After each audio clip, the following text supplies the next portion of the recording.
what's your basically feedback from your players? I agree 200% because I was just working with the guy on Pro Nation the other day, and he kept asking me, "Was that it? Was that it?" He said, "I did it right." I said, "No," and he said, "I felt like I did." I said, "No, let me show you."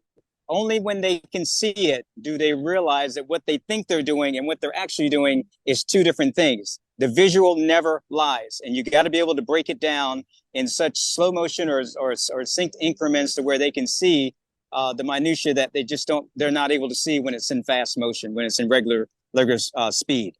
And do you use so in FCT, do you use the comparison much, or do you just show them visually and scroll it back and forth? All the time. I do both. I'll visually scroll back and forth, and then I'll show them a comparison to show them exactly what it should look like with the pros. And so it's not from the Pro Library, or do you bring other images in? From the Pro Library, absolutely, from your Pro Library. Cool. Well, Yes, yeah, well, I appreciate that, and yeah, it's important to educate the coaches on why we use this stuff. So thank you so much, and I'm gonna. absolutely. Oh yeah, 200%. They need to be able to use a tool like this because, like you said, the naked eye just cannot see it. Everything is moving too fast.